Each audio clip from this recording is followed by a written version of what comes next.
என்னை ஆட்கொண்டவரும் நான் செவிக்கிறவருமான ஆண்டவராகிய இயேசு கிறிஸ்துவின் நாமத்தினாலே அன்பினல் வாழ்த்துக்கள்.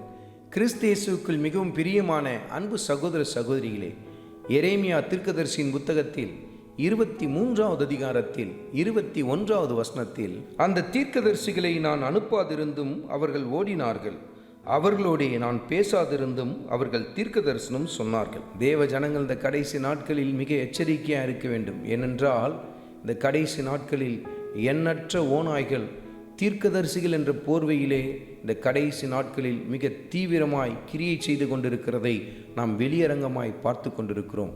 கர்த்தர் தன் வார்த்தையின் மூலமாய் நமக்கு சுட்டி காட்டுகிறார். நான் அவர்களை அனுப்பாதிருந்தும் அவர்கள் என்ன செய்தார்கள்? ஓடினார்கள். அது மாத்திரமல்ல, நான் அவர்களோடு கூட பேசாதிருந்தும் அவர்கள் என்ன சொன்னார்கள்? தீர்க்க தரிசனத்தை சொன்னார்கள் என்று சொல்லி கர்த்தருடைய ஆவியானவர் சுட்டி காட்டுகிறார். இந்த காரியங்கள் எல்லாம் நாம் வெளியரங்கமாக நம்ம பார்க்கிறோம் இல்லையா?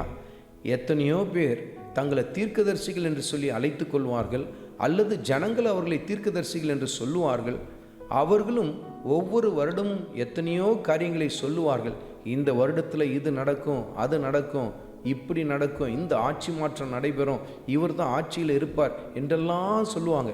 ஆனால் பாருங்க, அவங்க சொன்ன காரியங்கள் எண்ணற்ற காரியங்கள் தவறி போனதை தான் நாம் பார்த்து கொண்டிருக்கிறோம். ஆனாலும் அவர்கள் பின்பாக போகிற கூட்டத்தில் ஒரு குறைவு ஏற்பட்டதா? எண்ணிக்கையில் ஒரு குறைவு ஏற்படல.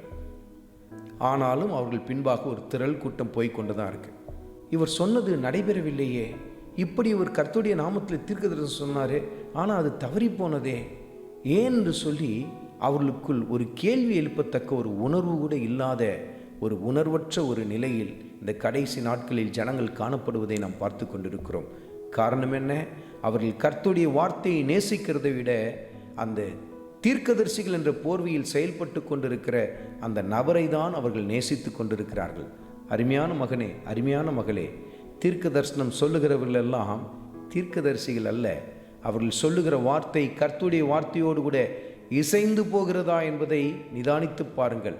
கர்த்தருடைய வார்த்தைக்கு அவைகள் இசைந்து போகாவிட்டால் அவர்களை தூக்கி எறியுங்கள், அவர்கள் சொன்ன தீர்க்க தரிசனத்தையும் தூக்கி எறியுங்கள் என்று சொல்லி கர்த்தருடைய ஆவியானவர் உங்களோடு கூட இடைப்பட்டு கொண்டிருக்கிறார். ஏனென்றால் இது கடைசி நாட்கள். கர்த்தருடைய வருகை மிக சமீபமாக இருக்கிறது. கர்த்தருடைய வருகைக்கு நாம் ஆயத்தமாவோம், அநேகரை ஆயத்தப்படுத்துவோம். ஆண்டவராகிய இயேசு கிறிஸ்துவின் கிருபை உங்கள் அனைவரோடும் கூட இருப்பதாக. ஆமேன்.